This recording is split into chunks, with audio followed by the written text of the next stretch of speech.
அன்பானவர்களே, இயேசு கிறிஸ்துவின் நாமத்திலே பைபிள் இன்டெப்த் என்கிற இந்த நிகழ்ச்சிக்கு உங்களை வரவேற்கிறேன்.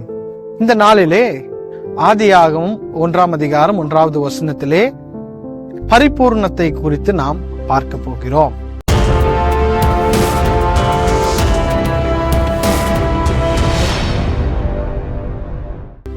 ஆதியாகமம் 1வது வசனம் தமிழிலே 5 வார்த்தைகள் கொண்ட கோர்வையாய் இருக்கும்.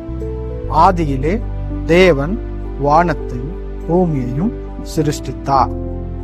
இது 5 வார்த்தைகளாய் இருக்கிறது.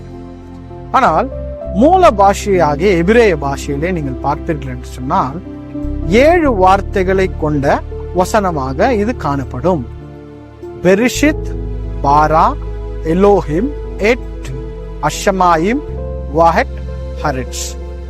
இப்போ இந்த 7 வார்த்தைகளை கொண்ட இந்த முதல் வசனம் பரிபூர்ணத்தின் அடையாளமாக இருக்கிறது. 7 என்கிற எண் வேதத்திலே மிக முக்கியமான எண்ணாக காணப்படுகிறது. உலகத்திலும் கூட அது மிக முக்கியமான ஒரு எண்ணிக்கையாக காணப்படுகிறது. உதாரணத்துக்கு 7 கண்டங்கள் இருக்கிறது, 7 சமுத்திரங்கள் இருக்கிறது, 7 அதிசயங்கள் இருக்கிறது. நம்ம எல்லாருக்கும் பிடித்த இசையிலும் கூட 7 ஸ்வரங்கள் இருக்கிறது. மற்ற மதங்களை பார்க்கும் பொழுது இந்து மதத்திலே 7 ஜென்மங்கள் என்று சொல்லுவார்கள், 7 லோகங்கள் என்று சொல்லுவார்கள். இஸ்லாமில் பார்க்கும் பொழுது 7 சொர்க்கங்கள் இருக்கிறது என்று அவர்கள் சொல்லுவார்கள்.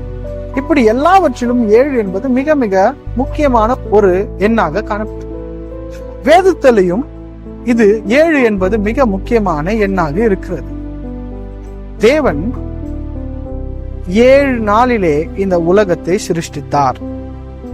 வாரத்திற்கு 7 நாட்கள் இருக்கிறது. நோவாவின் காலத்திலே பேழையை உண்டாக்கின பிறகு 7 நாளைக்கு பிறகு மழை வந்தது. பேழையிலிருந்து நோவா வெளியே வந்த பிறகு தேவன் வானவில்லை கொடுக்கிறார். அந்த வானவில்லிலே 7 நிறங்கள் இருக்கிறது. அதே போல சாலமோன் 7 வருடம் தேவாலயத்தை கட்டினார். இன்னும் புதிய ஏற்பாடிலே வரும் பொழுது இயேசு கிறிஸ்துவை பார்ப்போம் என்று சொன்னால் இயேசு கிறிஸ்துவின் 7 காயங்கள், இயேசு கிறிஸ்து சிலுவையிலே பேசினதான 7 வார்த்தைகள், இப்படி வெளிப்படுத்தலே நாம் பார்க்கும் பொழுது அநேக 7 என்கிற எண்ணை நாம் பார்க்கலாம்.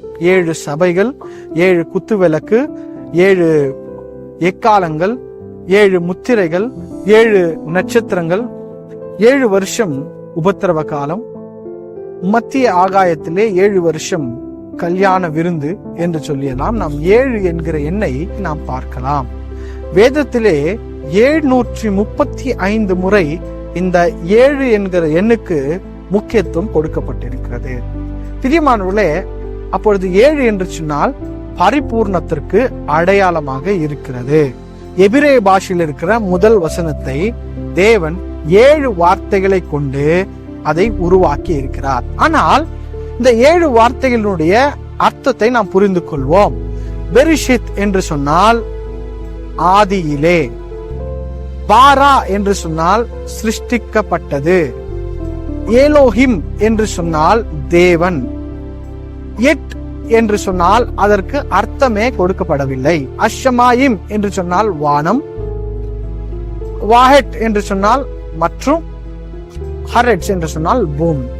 இதிலே மத்தியிலே இருக்கின்றதான எட் என்று சொல்லுகிறதான வார்த்தைக்கு மாத்திரம் எபிரேய பாஷையில் இந்த வார்த்தைக்கு மாத்திரம் அர்த்தமே இல்லை. அப்போ அர்த்தமில்லாத ஒரு விஷயத்தை தேவன் அங்கே வைத்திருப்பாரா என்று சொல்லி நாம் யோசிக்க வேண்டும். அப்போ இந்த எட் என்கிற வார்த்தை அர்த்தம் இல்லாமல் இருந்தாலும் இதை பழைய ஏற்பாட்டு வேதத்திலே 2000 முறைக்கு மேலாக இந்த வார்த்தை பயன்படுத்தப்பட்டிருக்கு. அப்ப இந்த வார்த்தையில் ஏதோ ஒரு முக்கியத்துவம் இருக்கு. அப்ப இதை நாம் படிப்போம் என்று சொன்னால் எட் என்று சொன்னால் அலஃப் மற்றும் டவ் என்ற 2 எழுத்துக்களால் கூடிய வார்த்தை.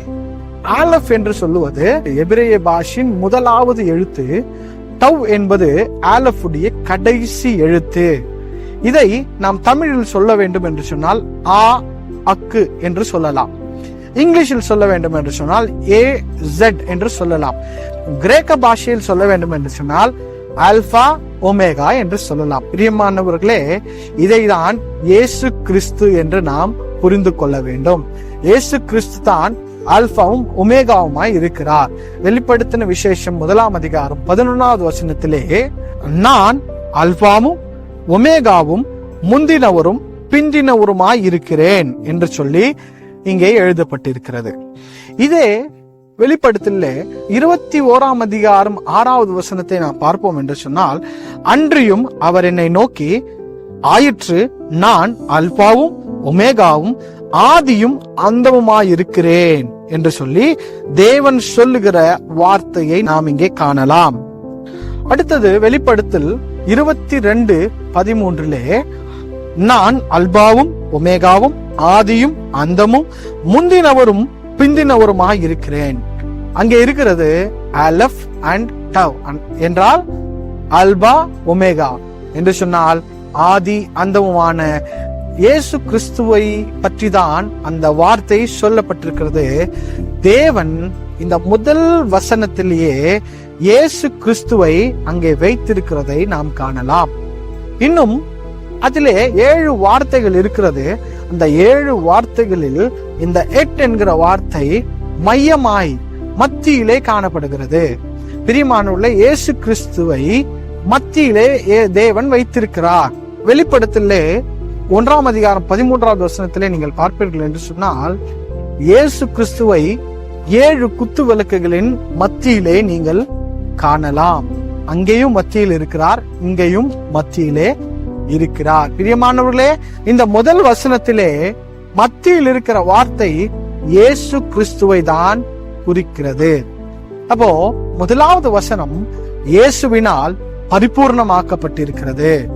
அதே போலதான் நாம் கற்றுக்கொள்ள வேண்டிய விஷயம் என்னவென்று சொன்னால், மனிதனும் இயேசு இல்லாவிட்டால் நாம் பரிபூர்ணம் அடைய முடியாது. மனிதனுக்கு வேதம் கொடுக்கிற எண் 6. எதற்காக இது 6 என்று சொன்னால், 6ஆம் நாளிலே மனிதன் படைக்கப்பட்டான். அப்போ நாம் 6ஆ இருக்கும் பொழுது, மனிதனா இருக்கும் பொழுது பரிபூர்ணர்களாய் நாம் இருக்க முடியாது. அதுக்குதான் வசனம் சொல்லுகிறது. யோவான் சுவிசேஷம் 1 அதிகாரம் 16வது வசனத்திலே, அவருடைய பரிபூர்ணத்தினால் நாம் எல்லாரும் கிருபையின் மேல் கிருபை பெற்றோம். இயேசு கிறிஸ்துவின் பரிபூர்ணத்தினால் தான் நாம் கிருபையின் மேல் கிருபை பெற்றிருக்கிறோம். அப்பொழுது பிரியமானவர்களே, மனிதன் 6ஆக இருக்கும் பொழுது இயேசுவை சேர்த்து கொண்டான் என்று சொன்னால் பரிபூர்ணனாக மாற்றப்படுகிறான். இயேசு இல்லாமல் நாம் பரிபூர்ணர்களாய் இருக்க முடியாது. இயேசு இல்லாமல் நம்முடைய வாழ்வு பரிபூர்ணம் அடைய முடியாது. இயேசு இருப்பார் என்று சொன்னால் நம்முடைய வாழ்க்கை பரிபூர்ணமாக்கப்படுகிறது. நாம் எப்பொழுது பரிபூர்ணர்களாய் மாற்றப்படுகிறோமோ நாம் தேவனுடைய பிள்ளைகளாய் மாற்றப்படுகிறோம். தேவனுடைய பிள்ளைகளாய் பரிபூர்ணர்களாய் நாம் தேவனோடு கூட யுக யுகமாய் வாழப்போகிறோம். இயேசு நம்முடைய வாழ்க்கையின் மத்தியஸ்தராக, இயேசு நம்முடைய வாழ்க்கையின் முதன்மையாக இருப்பாராக. தேவன் உங்களை ஆசீர்வதிப்பாராக. அன்பானவர்களே, உங்களுக்கு இந்த வீடியோ பிடித்திருக்குமானால் லைக் செய்யுங்கள், சப்ஸ்கிரைப் செய்யுங்கள், மற்றவர்களோட இதை பகிர்ந்து கொள்ளுங்கள். அது மாத்திரமல்லாமல் உங்களுடைய கருத்துக்களை கமெண்ட் செக்ஷனில் பதிவிடுங்கள். தேவன் உங்களை ஆசீர்வதிப்பாராக.